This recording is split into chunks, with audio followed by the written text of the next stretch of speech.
Halo teman-teman sahabat Tio JB, bertemu lagi dengan Pak Imin nih. Sekarang Pak Imin berada di Hadramaut, atau artinya kematian telah datang.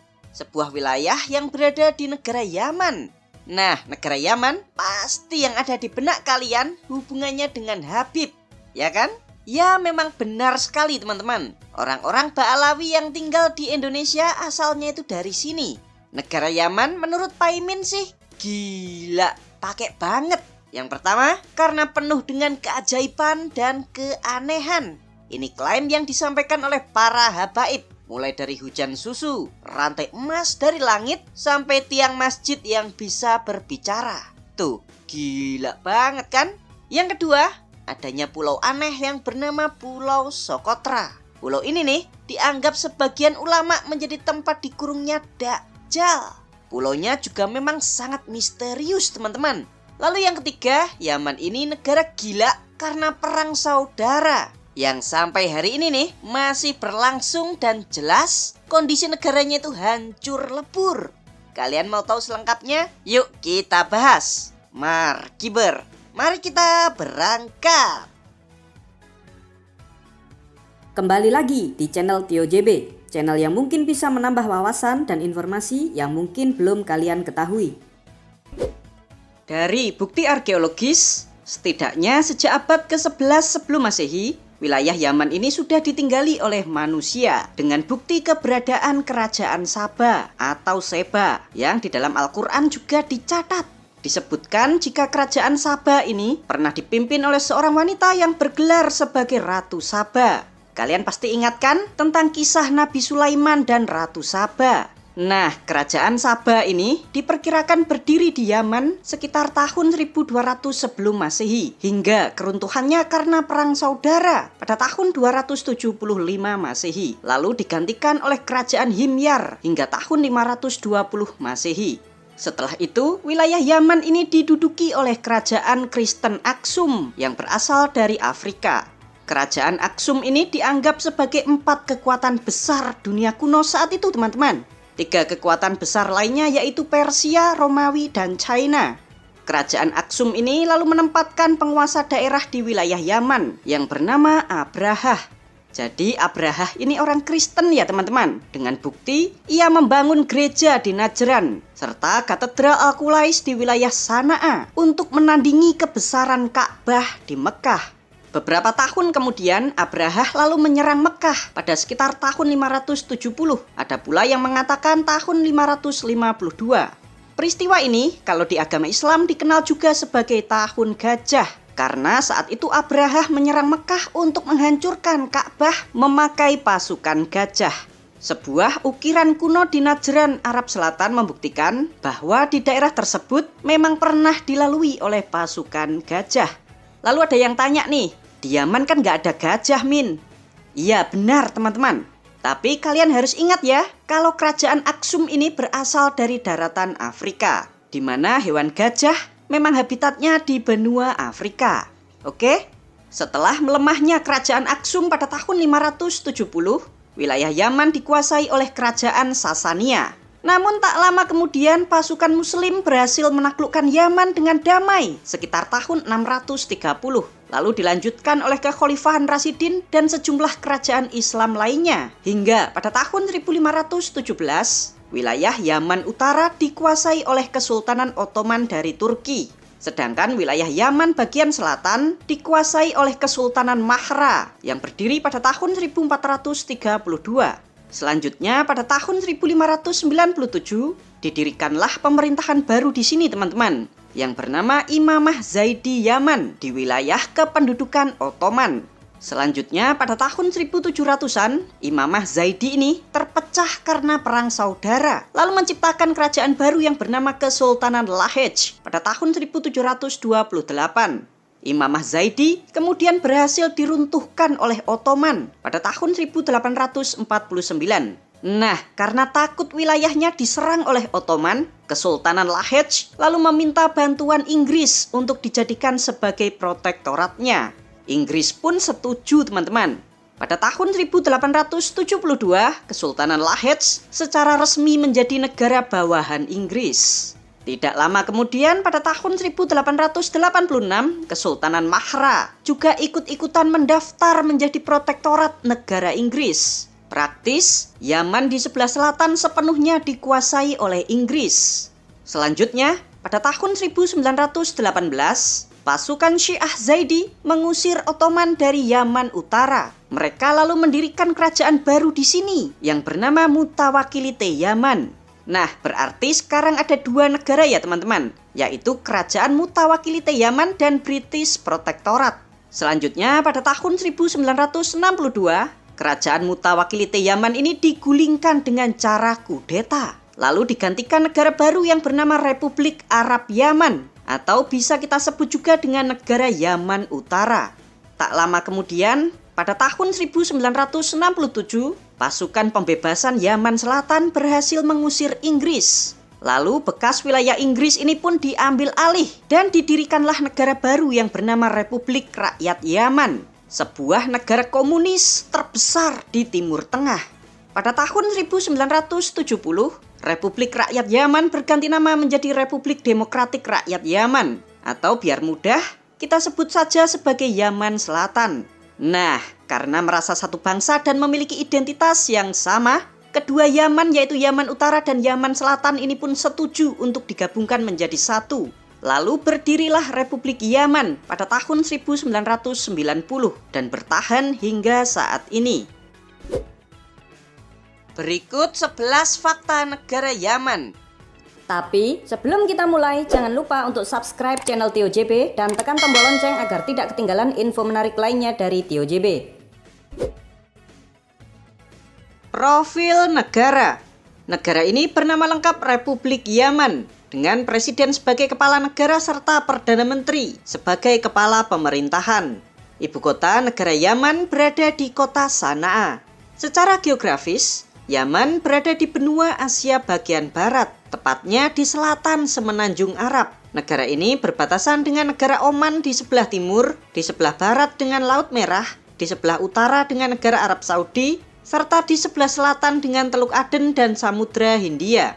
Luas wilayah negara Yaman sebesar 530.000 km persegi, dengan jumlah penduduk sebesar 34.449.825 jiwa. Untuk agama, 99,1% penduduk di sini menganut agama Islam. Sedangkan untuk etnis, sebagian besar penduduk merupakan etnis Arab. Untuk bahasa resmi yang dipakai di negara Yaman tentu saja memakai bahasa Arab.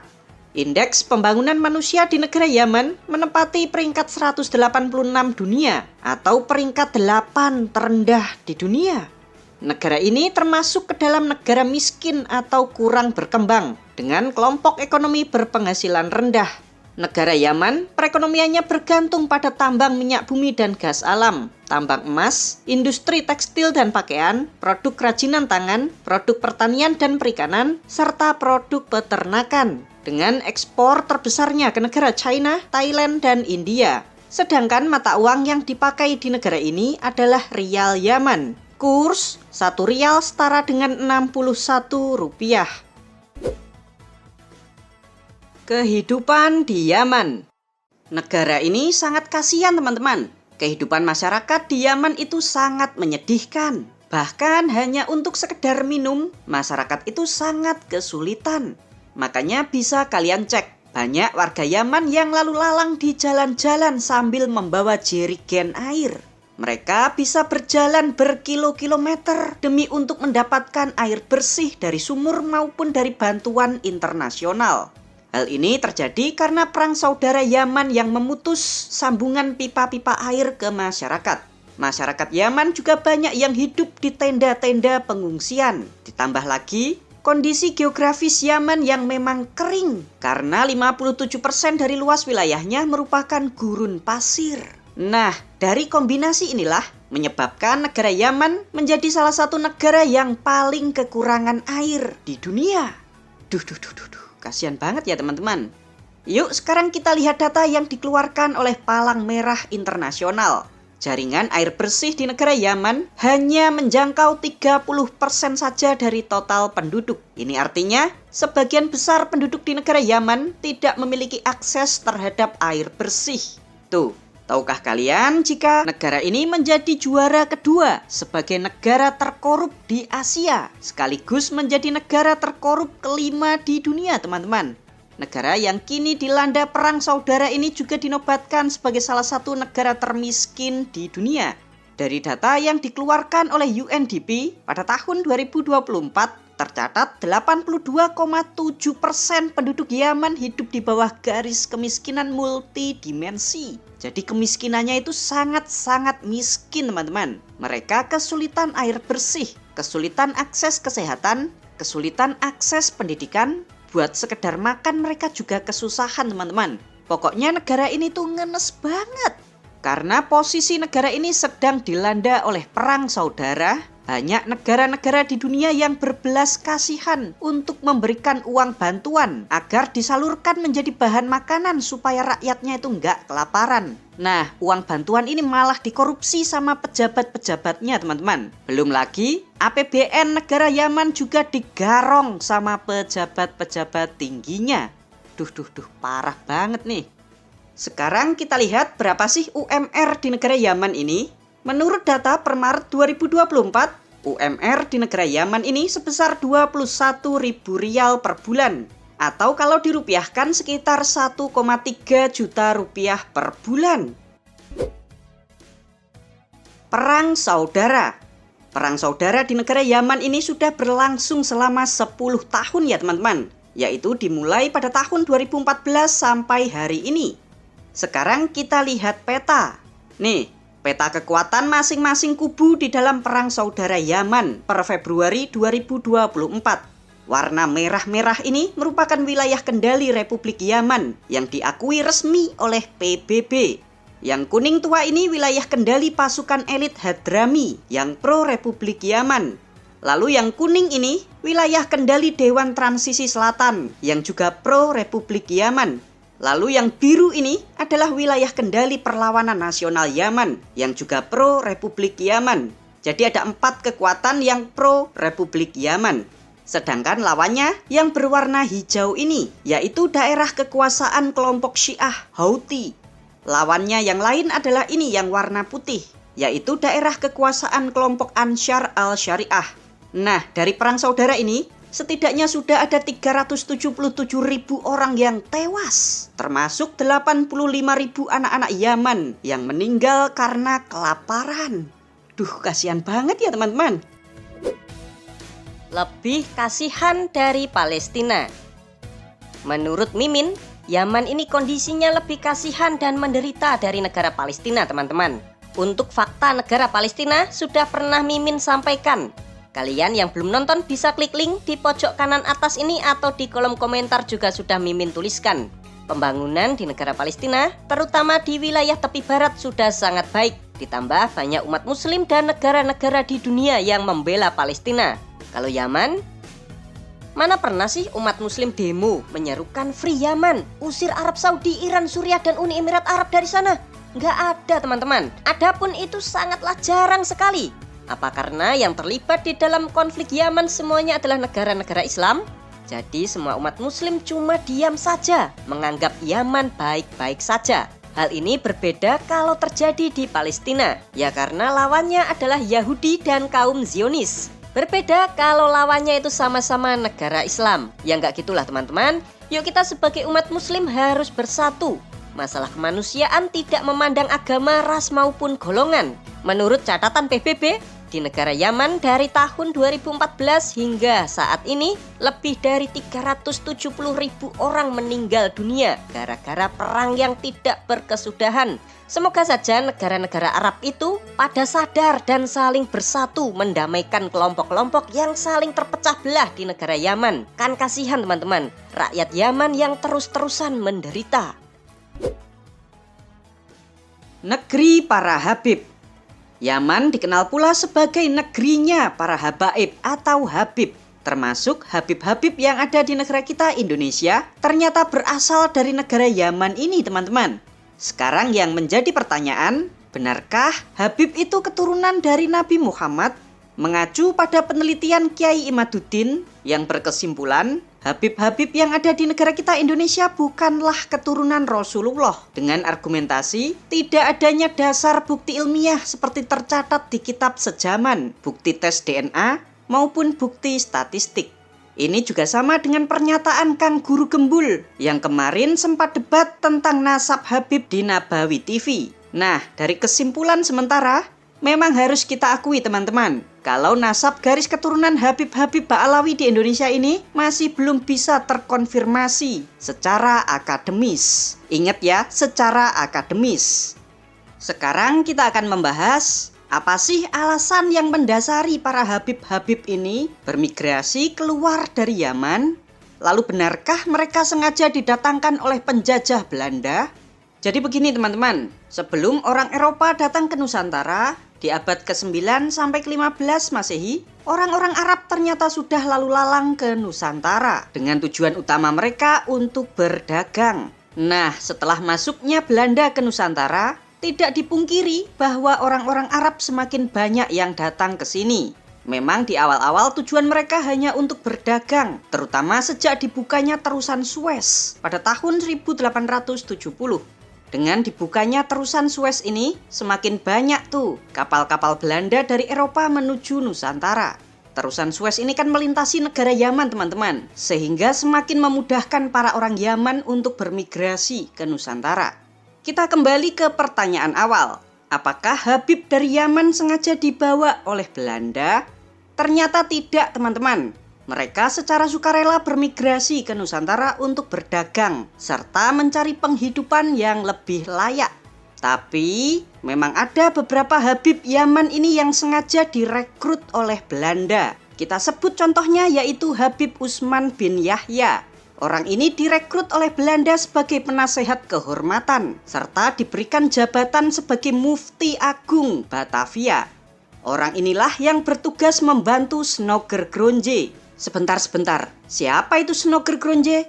Orang ini ditugaskan secara khusus oleh Belanda untuk memecah belah kerajaan Aceh yang saat itu sangat-sangat sulit ditaklukkan oleh kekuatan militer Belanda. Snogger Gronje memecah belah kelompok agamawan dan bangsawan Aceh.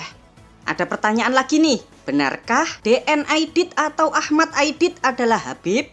Oke, jika dilihat dari nama, salah satu nama keluarga dari klan Ba'alawi ada yang bermarga Al-Aidit. Nah, Ahmad Aidit sendiri disebut-sebut sejumlah tokoh sebagai Habib. Namun klaim ini dibantah oleh Robitoh Alawiyah. Robitoh menyangkal bahwa Ahmad Aidit adalah seorang Habib. Jadi udah clear ya teman-teman. Bagaimana nih kalau menurut pendapat kalian? Yahudi. Pembahasan berikutnya, benarkah negara Yaman adalah negara Yahudi?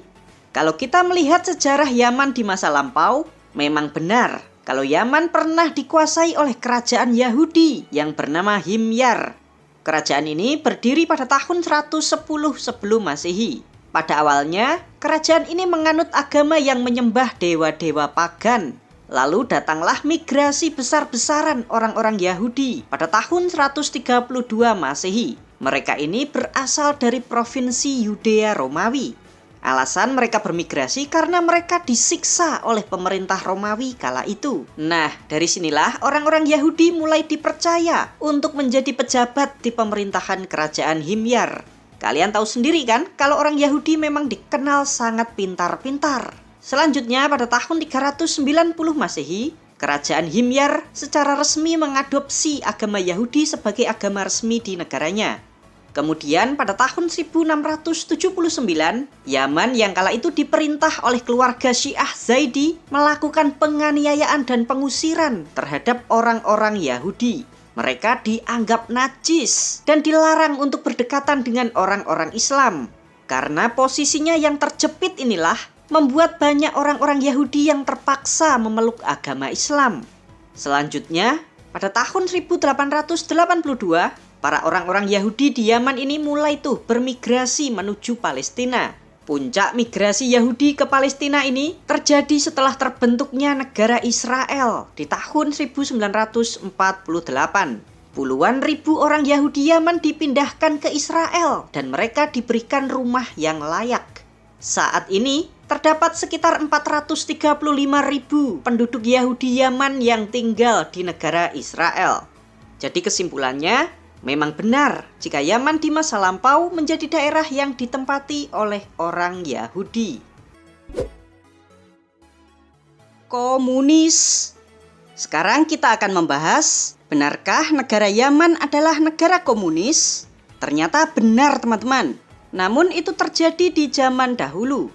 Pada bab sejarah kan sudah Pak Imin jelasin tuh, jika pada tahun 1967, Yaman kala itu terpecah menjadi dua negara, yaitu Yaman Utara dan Yaman Selatan.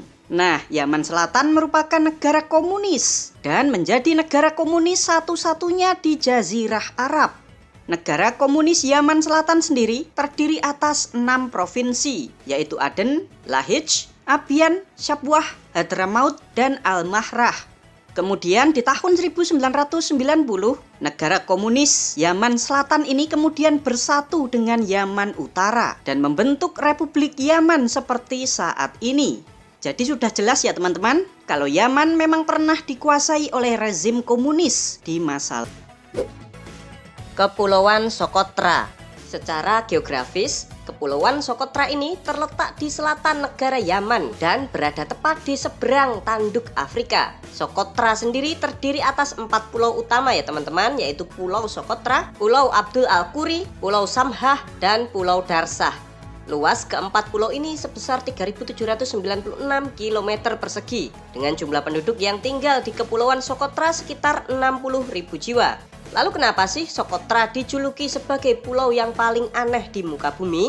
Untuk menjawabnya, yuk langsung saja kita keliling pulaunya ya teman-teman. Tuh, kalian bisa melihat, terlihat ada pohon aneh yang bentuknya itu seperti payung dan memiliki cabang yang sangat banyak di atasnya. Pohon ini bernama pohon Dracaena cinabari, atau kalau diterjemahkan itu namanya itu pohon darah naga.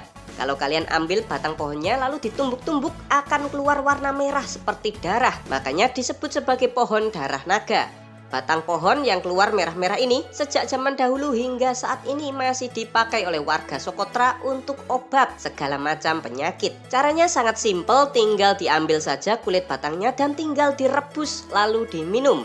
Nah, di seluruh dunia, pohon ini tuh cuma ada dan hanya bisa kalian temukan di Kepulauan Socotra ini teman-teman. Aneh kan pulaunya? Namun gak hanya itu saja keanehan pulau ini.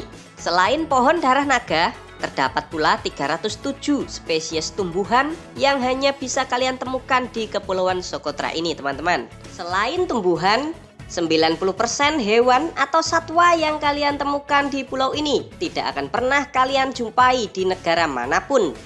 Tuh, lihat burungnya aja aneh teman-teman. Lalu pertanyaan selanjutnya, kenapa tumbuhan dan hewan satwa ini hanya ada di Kepulauan Socotra? Ini yang unik teman-teman. Menurut para ahli, Kepulauan Socotra ini sejak zaman dahulu tidak pernah bersatu dengan daratan, sehingga pulau ini tuh terisolasi sendirian di tengah lautan dan jauh dari dunia luar. Lalu ditambah iklim di sini tuh panas dan kering karena jarangnya diguyur oleh hujan. Kalau ada tumbuhan dan hewan yang baru, pasti akan susah untuk bertahan hidup. Tanaman dan satwa di sini juga kalau mau hidup di luar pulau juga akan susah untuk beradaptasi. Konon juga nih katanya teman-teman, Pulau Socotra ini juga dipercaya sebagian ulama sebagai tempat Dajjal dikurung. Fakta lain yang mencengangkan teman-teman, yaitu penduduk di pulau ini. Mereka semua adalah etnis Socotra dan memakai bahasa Socotra. Sebuah bahasa kuno yang hanya bisa kalian temukan di pulau ini aja teman-teman.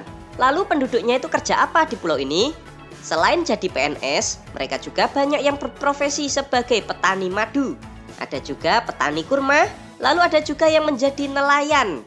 Serta ada juga yang kerja di bidang jasa pariwisata, yaitu seperti di hotel maupun jadi tour guide. Jangan salah ya teman-teman, pariwisata di sini tuh juga sangat bagus sekali dan menjadi andalan pendapatan pariwisata dari negara Yaman. Yuk sekarang kita bahas pariwisatanya sambil jalan-jalan. Pariwisata di negara Yaman paling aman cuma bisa dilakukan di Kepulauan Socotra ini ya teman-teman, karena wilayah daratan Yaman masih dilanda konflik perang saudara, yaitu perebutan kekuasaan. Pulau Socotra sendiri dijaga ketat oleh pihak keamanan tentara gabungan dari Yaman, Arab Saudi, dan Uni Emirat Arab. Jadi kalian jangan khawatir untuk masalah keamanan. Yuk sekarang Mimin mau ajak kalian semua jalan-jalan keliling Socotra. Yuk mari kita berkendara.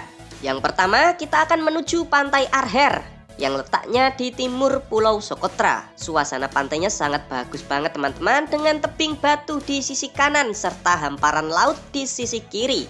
Di samping itu, pantai ini juga diselimuti oleh gurun pasir yang sangat memukau. Kalau pas sunset tambah bagus banget teman-teman. Kalian kalau mau hemat uang juga bisa camping di pinggir pantai ini. Yuk sekarang kita pindah lagi ya teman-teman, di sepanjang jalan aja ini. Coba lihat, pemandangannya juga cakep pol. Yang kedua ini kita akan mengunjungi kawasan cagar alam Home Hill. Di sini kalian bisa melihat hamparan hutan. Tapi ini bukan hutan ya teman-teman, namun pertanian kurma penduduk. Di sini juga terdapat sungai serta kolam renang alam yang sangat-sangat jernih. Biasanya tuh para turis asing suka berendam di sini teman-teman, sambil melihat pemandangan alam yang sangat indah di sekelilingnya. Di sini kalian juga bisa melihat batu-batu tebing serta pohon aneh darah naga. Suasananya itu serasa seperti di planet lain loh teman-teman. Berikutnya tak jauh dari situ, yang ketiga kita akan mengunjungi Goa Hok.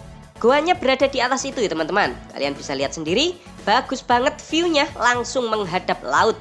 Yuk sekarang kita masuk ke goanya.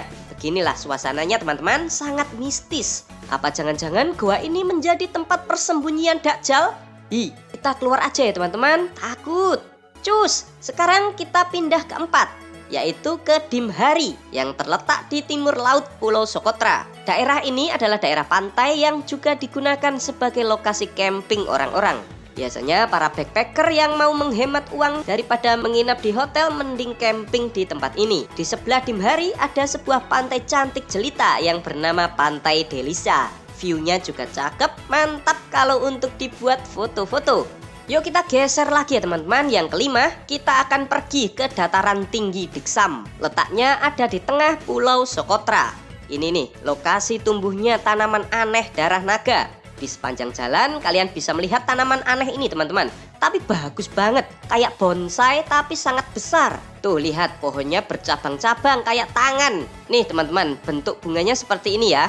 View pemandangan di dataran tinggi Diksam ini sangat bagus banget. Ini tempat paling recommended di Pulau Socotra. Kalian kalau mengunjungi Socotra, kalian tuh wajib datang ke sini ya teman-teman. Setelah puas berfoto-foto, kita pindah lagi yuk. Yang keenam, kita akan menuju ke selatan Pulau Socotra. Di sini tuh terdapat hamparan pasir putih yang berwarna putih. Sumpah bagus banget teman-teman. Gurun ini juga tepat berada di sebelah laut. Wah, benar-benar indah sekali teman-teman. Yuk kita geser lagi yang ketujuh. Kita akan mengunjungi Goa Degup. Kalau goa nih, Mimin agak takut teman-teman. Siapa tahu goa itu menjadi tempat Dajjal. Kan nggak lucu kalau tiba-tiba Dajjal bangun. Tuh lihat teman-teman, dari jauh aja goanya itu nyeremin kayak gitu. Yuk langsung pindah lagi ya teman-teman. Yang ke-8 kita akan explore Detwah Lagoon. Letaknya di barat Pulau Socotra. Tempat ini juga bagus banget dengan pemandangannya tuh yang bikin takjub. Tuh kalian bisa melihat sendiri, pantainya sangat bersih dengan air lautnya juga sangat jernih. Di sini tuh kita juga bisa sewa kapal loh teman-teman, dengan tujuan pantai tersembunyi. Mau tahu pantai tersembunyinya itu macam apa bentuknya? Yuk langsung saja kita cus sewa kapal. Yang ke-9 kita berlayar naik kapal ke pantai tersembunyi. Pantai ini bernama Pantai Soap. Nih pemandangannya juga bagus pol kan teman-teman. Gimana, kalian tertarik untuk jalan-jalan ke sini? Hadramaut.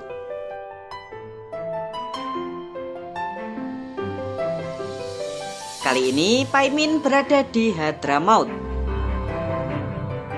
sebuah provinsi yang berada di negara Yaman.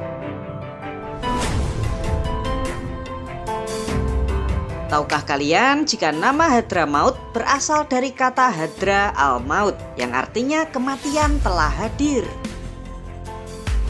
Sedangkan di sumber lain, Hadramaut berasal dari kata Hadar al-Maut yang artinya tanah kematian.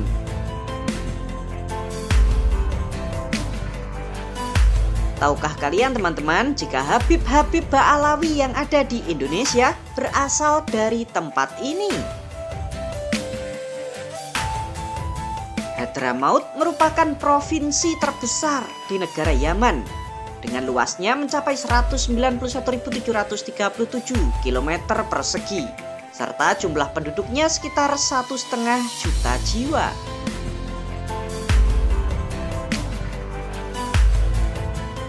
Ibu kota Provinsi Hadramaut adalah kota Mukalla.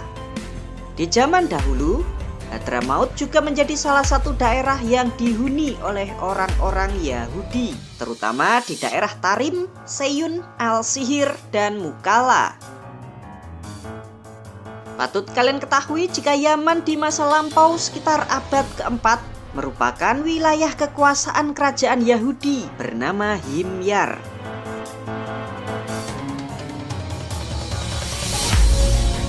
Pada tahun 1509, orang-orang Yahudi di Hadramaut mendapatkan tekanan yang sangat besar, sehingga sebagian di antara mereka berpindah agama, memeluk agama Islam.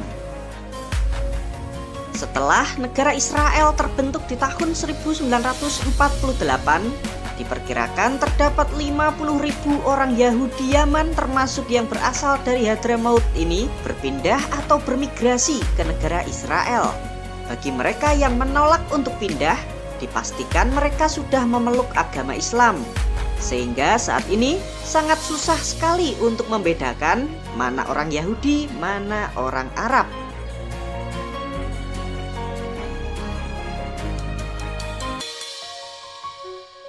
Hadramaut secara geografis wilayahnya terisolasi karena dikelilingi oleh gurun pasir dengan gunung batu yang cukup tinggi di sekitarnya. Serta di sebelah selatan dibatasi oleh Samudra Hindia. Inilah sebabnya teman-teman, orang-orang Hadramaut juga dikenal sebagai bangsa pelaut karena akses paling mudah untuk bepergian adalah melewati laut.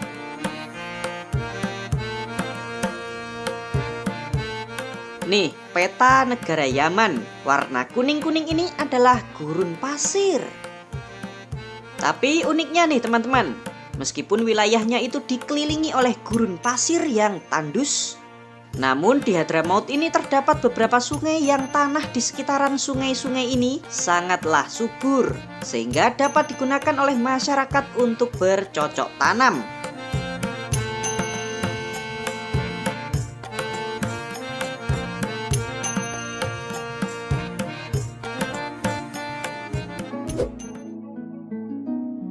Wisata di Yaman.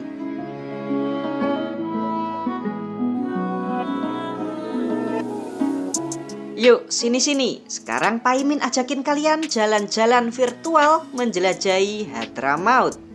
Let's go! Nih, yang paling mantap. Istana Seyun atau nama lainnya adalah Istana Kesultanan Qadiri. Letaknya di kota Seyun, Hadramaut. Istana ini merupakan salah satu bangunan yang terbuat dari lumpur terbesar di dunia. Wow. Istana ini dibangun oleh Kesultanan Qadiri pada tahun 1920. Saat ini, Istana Seyun dipakai sebagai museum.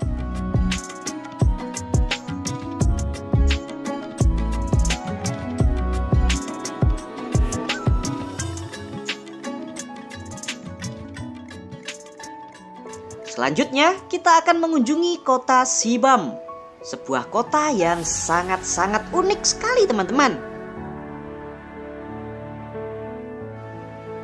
Kota ini dijuluki sebagai kota dengan gedung pencakar langit tertua di dunia. Tuh.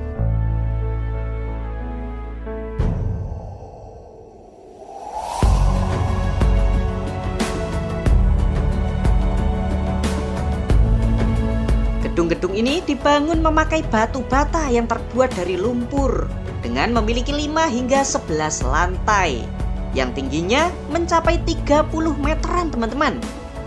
Tinggi banget kan?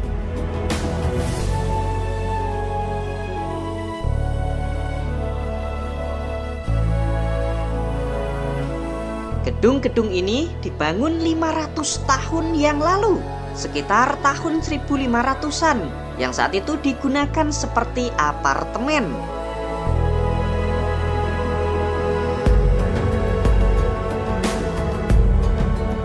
Bayangin tuh, di zaman dulu sudah ada apartemen semegah ini.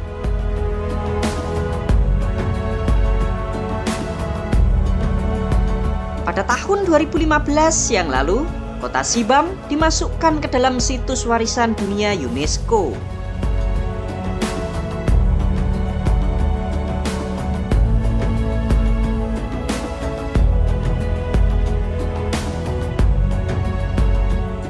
Tuh, kotanya benar-benar keren.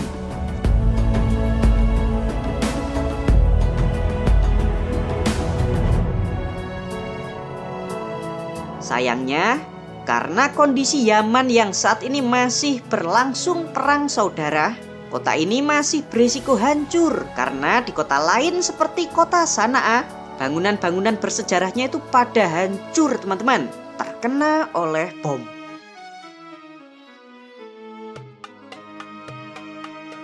Sekarang kita akan melihat kota Tarim, yang dikenal juga sebagai kotanya para ulama.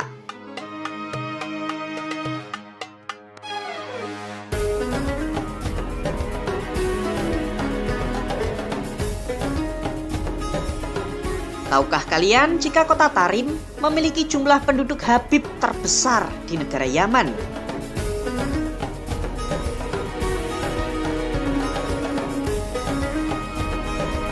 Kota Tarim juga menjadi pusat pembelajaran agama Islam.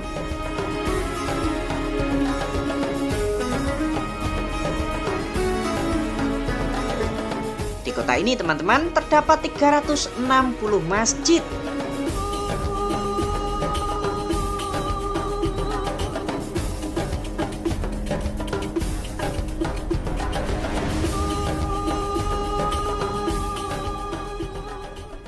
Selanjutnya, kita akan mengunjungi kota kuno Sibam, Kaukaban. Kota ini telah berdiri setidaknya sejak 1700 tahun yang lalu atau pada abad ke-3 Masehi. Kota ini juga pernah menjadi ibu kota dari dinasti Yukfirid pada tahun 847 hingga 997.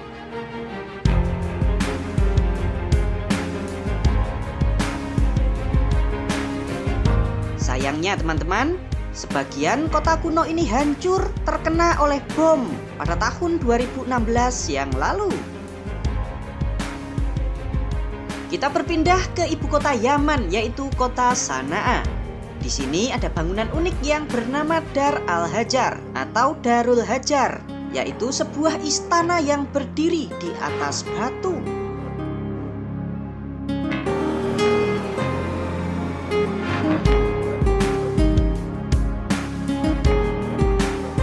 Tempat ini dulunya dipakai sebagai istana kerajaan Mutawakilite Yaman yang selesai dibangun pada tahun 1920.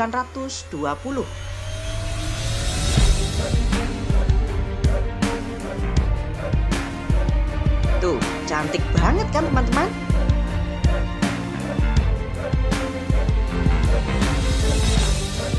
Gimana nih teman-teman? Apakah kalian tertarik untuk berkunjung ke Hadramaut, negerinya para Habib?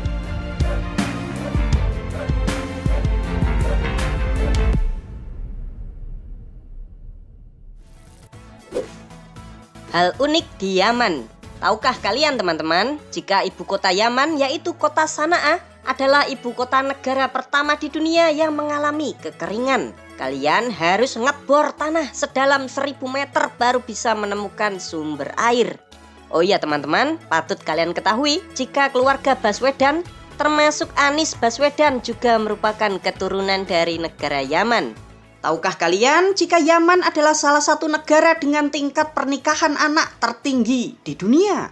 Tercatat 32% wanita di negara ini menikah saat usianya di bawah 18 tahun. Hah? Kalian tahu kopi? Itu loh yang biasanya kalian minum. Nah, kopi di Indonesia ternyata bibitnya berasal dari Yaman teman-teman. Dari sinilah Belanda lalu menyebarkan bibit-bibit kopi ini ke daerah-daerah di Nusantara. Tuh, berkat Yaman, kita sekarang bisa minum kopi cuy. Terima kasih teman-teman sudah nonton sampai selesai. Bagi kalian yang mau membantu dan mendukung channel Tio JB, kalian bisa kirim melalui super chat, super thanks, atau berlangganan secara eksklusif. Jangan lupa ya untuk subscribe channel Tio JB dan tekan tombol loncengnya agar kalian tidak ketinggalan video-video menarik dari kita. Silakan nih kalau ada request, kritik, saran, kirim salam, atau apapun itu kalian bisa sampaikan di kolom komentar. Sampai jumpa lagi dan